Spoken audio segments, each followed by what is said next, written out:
दोस्तों नमस्कार, मैं आपका दोस्त विश्वनाथ और आज की तारीख है 1 दिसंबर 2020 और समय हो रहा है करीब 4:55। ठीक है, 4:55 में वीडियो बना रहा हूँ इंडसइंड बैंक के ऊपर। तो इंडसइंड बैंक का ज़बरदस्त चार्ट है जिसमें इसका जो पूरा रोल है वो एफआईआई के ऊपर ज़बरदस्त एफआईआई की यहाँ पे रोल है, क्योंकि एफआईआई की यहाँ शेयर होल्डिंग ज़्यादा है, इसलिए ये एफआईआई के ऊपर ज़्यादा डिपेंड है इंडसइंड बैंक। ठीक है, अब हम चलते हैं इंडसइंड बैंक का। अगर हम देखें तो यहाँ पे देखिए दोस्तों, जो 52 वीक लो जो है उसका जो है वो 235.55 है और हाई अगर देखेंगे तो 1596.55 है, 52 वीक हाई। ठीक है, अब यहाँ पे कैपिटल मार्केट कैपिटल देखेंगे तो यहाँ 67,740.72 करोड़ की मार्केट कैपिटल है। ईपीएस अगर देखेंगे 35 क्या हो गया सब, कोई बात नहीं,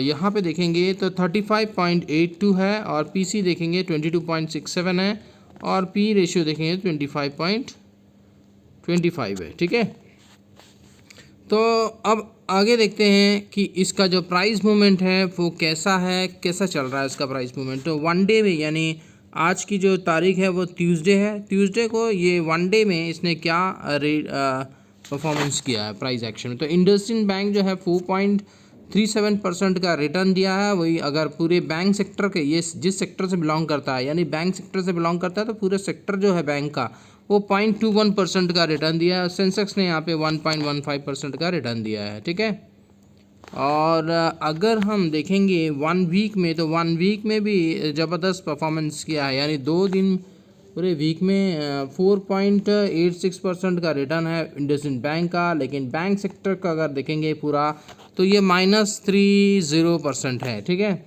सेंसेक्स ने यहाँ पे 0.30% का रिटर्न दिया है। ठीक है, ये वन वीक की बात हो रही है। अब हम चलेंगे वन मंथ की बात। तो वन मंथ में इंडसइंड बैंक ने ज़बरदस्त परफॉर्मेंस किया दोस्तों।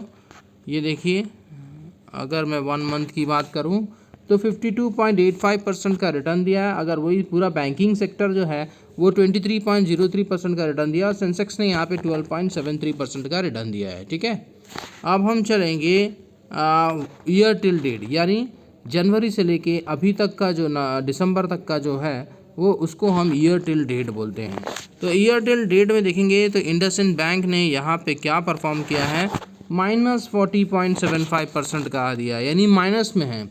और सेक्टर अगर देखेंगे बैंकिंग सेक्टर तो 4.08% का रिटर्न दिया है। सेंसेक्स ने यहाँ पे 8.25% का रिटर्न दिया है। ठीक है, ये कंपेरिजन हो रहा है सेक्टर और सेंसेक्स के साथ इंडसइंड बैंक का। ठीक है, अगर वन ईयर में अगर हम देखेंगे तो वन ईयर में करीब इंडसइंड बैंक ने -42.96% माइनस में दिया है। और सेक्टर अगर देखेंगे बैंकिंग सेक्टर तो 5.46% का रिटर्न दिया है। सेंसेक्स ने यहाँ पे 9.47% का रिटर्न दिया है। ठीक है, तो अब अगर हम देखेंगे 3 इयर्स में, तो 3 इयर्स में भी इंडसइंड बैंक ने यहाँ पे यहाँ पे अगर 3 इयर्स की बारी देखेंगे तो 3 इयर्स में इंडसइंड बैंक ने क्या परफॉर्म किया है, -46.15% का रिटर्न दिया, यानी माइनस में दिया है। और वही अगर बैंकिंग सेक्टर पूरा सेक्टर देखेंगे तो 46.52% का रिटर्न दिया है। सेंसेक्स ने यहाँ पे 36.01% का रिटर्न दिया है। ठीक है, तो ये ईयरली में अच्छा चला है इंडसइंड बैंक, बाकी फिर बाद में वो ध्वस्त हो गया है। मतलब ईयरली के ये पिछले 1 मंथ से ज़बरदस्त परफॉर्म कर रहा है इंडसइंड बैंक। अगर हम देखेंगे पूरे 10 साल का कि इंडसइंड बैंक ने क्या परफॉर्म किया है, तो मैंने आपको 3 इयर्स तक तो बता दी। 4 इयर्स में देखेंगे तो -17.03% है और सेंसेक्स ने वही 68.13% का रिटर्न दिया है। और यहाँ पे 5 इयर्स में -4.79% का रिटर्न, यानी माइनस में दिया है। और सेंसेक्स ने यहाँ 70.64% का रिटर्न दिया है। वही अगर 10 ईयर में अगर देखेंगे तो 196.10% का रिटर्न दिया है और सेंसेक्स यहाँ पे 124.96% का रिटर्न दे चुका है। ठीक है, तो ये टोटल इसकी प्राइस मूवमेंट थी। ठीक है, ये टोटल इसकी क्या थी, प्राइस मूवमेंट थी। ठीक है, रिटर्न एनालिसिस जो था वो था। आप देखेंगे यहाँ पे कि क्वार्टरली में इसने क्या किया है, तो क्वार्टरली बेसिस में अगर देखेंगे दोस्तों, तो यहाँ पे क्वार्टरली बेसिस में इंटरेस्ट ज़्यादा, देखो बैंकिंग सेक्टर है, हम बैंकिंग सेक्टर में यहाँ इंटरेस्ट देखेंगे कि इंटरेस्ट ने कितना कमाया है, ठीक है, इंटरेस्ट से। तो यहाँ देखिए कि बहुत बहुत ही कम कमाई हुई है, यहाँ पे बहुत ही कम अर्न हुआ है, 0.38% की अर्निंग हुई है इंटरेस्ट में, ठीक है, ज़्यादा अर्न नहीं हुई है, फिर भी चलेगा। कोरोना के चक्कर में बहुत सारे डूब चुके हैं, लेकिन ये फिर भी अच्छा दिया है, कोई दिक्कत नहीं। नेट प्रॉफिट अगर देखेंगे यहाँ पे तो -53.23% का नेट प्रॉफिट हुआ है, यानी सितंबर 2019 में, पिछले एक साल में देखेंगे तो ये 1383.37 का नेट प्रॉफिट था, जो अब घटकर वो कितना हो गया 647.04, इसलिए यहाँ पे -53.23% का रिटर्न दिखा रहा है, ठीक है, आ गया समझ में। अब चलते हैं कि हम ईयरली बेसिस में एनुअल रिटर्न देखेंगे, एनुअल जो एनुअल में वो उसने कितना इंटरेस्ट अर्न किया है, तो एनुअल में इसने ज़बरदस्त अर्न किया है। मार्च 2019 से मार्च 2020 का जो एनुअल इंटरेस्ट अर्न है उसमें देखिए 29.30% का अर्न किया है। वही नेट प्रॉफिट अगर देखेंगे हम यहाँ पे 33.83% का नेट प्रॉफिट अर्न किया है, ठीक है दोस्तों। तो ये ज़बरदस्त परफॉर्मेंस है पिछले एक साल का, यानी 19 मार्च से लेके 20 मार्च तक की बात हो रही है, ठीक है। तो ये आपको समझ में आ गया। अब हम चलेंगे, ये जो मेन है टॉपिक दोस्तों, ये टॉपिक के ऊपर ही बता रहा था कि मैंने यहाँ पे एफआईआई की ज़्यादा इन्वेस्टमेंट है यहाँ पे। एफआईआई ने यहाँ पे शेयर होल्डिंग देखी एफआईआई की 51.81%, इसलिए ये भाग रहा है पिछले एक महीने से, ठीक है। एफआईआई यहाँ पे 51.8% का यहाँ शेयर होल्डिंग रखा है। अगर हम अदर देखेंगे तो 8.39% का होल्डिंग है। नॉन इंस्टीट्यूशन देखेंगे 16.27% की होल्डिंग है। अदर डीआई की देखेंगे तो 0.11% की होल्डिंग है। और प्रमोटर यहाँ पे देखिए 14.68% की होल्डिंग है। म्यूचुअल फंड की होल्डिंग अगर देखेंगे तो 11.11% की है। और इंश्योरेंस कंपनी की होल्डिंग है यहाँ पे 6.02%। तो ये शेयर होल्डिंग पैटर्न है दोस्तों।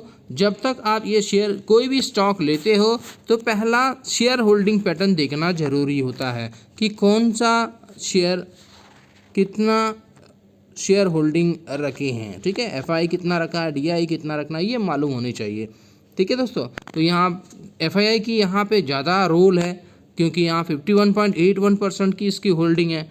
तो जब तक एफआई पैसा डालते रहेगा तब तक ये शेयर भागते रहेगा। जिस दिन एफआई पैसा निकालेगा उस दिन ये शेयर लुढ़क जाएगा। तो अभी अच्छा मौका है क्योंकि एफआई इसमें ज़्यादा इन्वेस्ट कर रहा है, तो ये भागने की ज़्यादा ताकत रखता है, ठीक है दोस्तों। तो बस इतना ही। अब ये तो पूरा फंडामेंटल हुआ, आपने फंडामेंटल स्टडी की। अब मैं इसके बाद टेक्निकल बताया हूँ, तो टेक्निकल को भी आपको देखना है, ठीक है दोस्तों। चलो, थैंक यू। तो आज हम देखेंगे इंडसइंड बैंक के ऊपर, ठीक है। तो इंडसइंड बैंक क्या करने वाला है, तो इंडसइंड बैंक के ऊपर देखेंगे। तो यहाँ पे अगर मैं ट्रेंड लाइन खींचता हूँ इंडसइंड बैंक का, हम टेक्निकल पे ध्यान देंगे, ठीक है। अभी फ़िलहाल टेक्निकल पे देखते हैं इंडसइंड बैंक अभी कहाँ पे जा सकता है। देखिए इंडसइंड बैंक का जो है वो अब इसका जो लेवल आ रहा है, यहाँ मैं मार्क कर देता हूँ और इसको लगा देता हूँ, ठीक है। तो इंडसइंड बैंक का अब इसका जो रेजिस्टेंस लेवल आने वाला है वो है इस एरिया पे, ठीक है। इंडसइंड बैंक का ये रेजिस्टेंस लेवल आएगा, पहला रेजिस्टेंस लेवल ये आएगा। और इसको अगर तोड़ा तो फिर नेक्स्ट जो लेवल आ रहा है वो आएगा इसके ऊपर। तो ये वाला ये, ठीक है, इस लेवल पे आएगा इसका जो नेक्स्ट है। और फिर अगर इसको तोड़ दिया तो फिर तीसरा रेजिस्टेंस लेवल आएगा इंडसइंड बैंक का, वो है इसके बाद वाला, ठीक है। तो ये इंडसइंड बैंक का है। ये क्लियर नहीं दिख रहा है, तो थोड़ा सा मैं इसको घुमा देता हूँ इस तरह। और ये पता नहीं क्यों नहीं दिखता इंटरेस्टिंग। तो ये मैं वीकली चार्ट लगाया हूँ दोस्तों। तो वीकली चार्ट में ये जो कैंडल दिख रहा है, ये हर एक वीक का, मतलब एक एक वीक की एक एक कैंडल है, ठीक है दोस्तों। तो यहाँ पे हम देखेंगे कि इंडसइंड बैंक जो है, इसका जो पहला रेजिस्टेंस आ रहा है वो आ रहा है 938, ठीक है। सॉरी 938 नहीं आएगा, वो ये आना चाहिए 961, 953, 953.37, ये पहला रेजिस्टेंस लेवल आ रहा है, ठीक है। अगर इस रेजिस्टेंस को तोड़ेगा तो फिर नेक्स्ट रेजिस्टेंस आ जाएगा करीब 1216 के ऊपर। ये बहुत दूर है, ठीक है। तो हम क्या करेंगे, ये बहुत दूर जा रहा है, अरे यार, हाँ 1200 तो बहुत ज़्यादा दूर जा रहा है। तो हम इसको नेक्स्ट लेवल फिर ये होने चाहिए 1132, ठीक है। और ज़रा घुमा के देखूं तो आ रहा है क्या, नहीं दिख रहा है दोस्तों।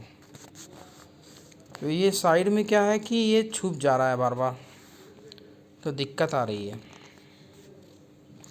तो ये है इसका रेजिस्टेंस लेवल दोस्तों।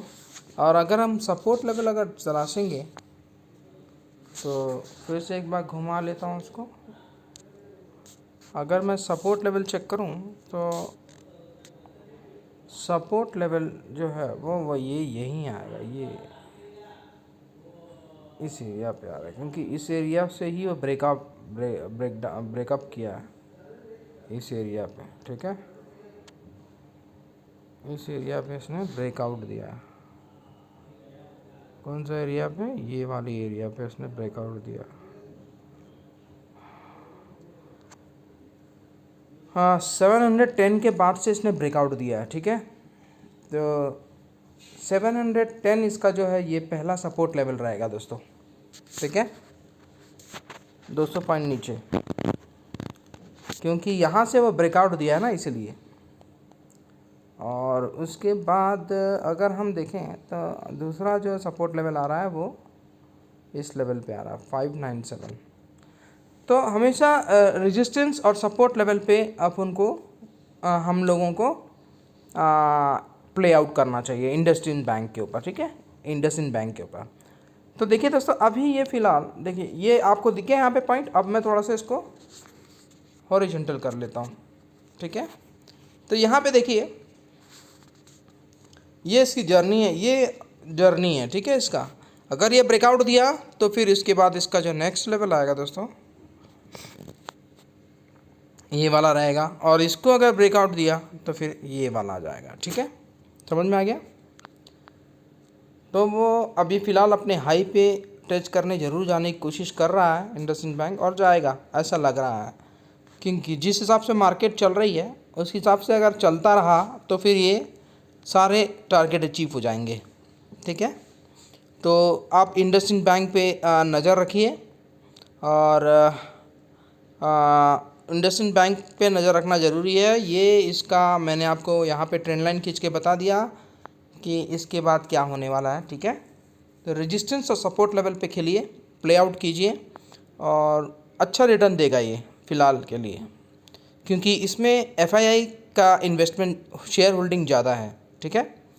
तो FII अभी अच्छा पैसा लगा रहे हैं, इस वजह से ये शेयर भी अच्छा दौड़ेगा, ठीक है।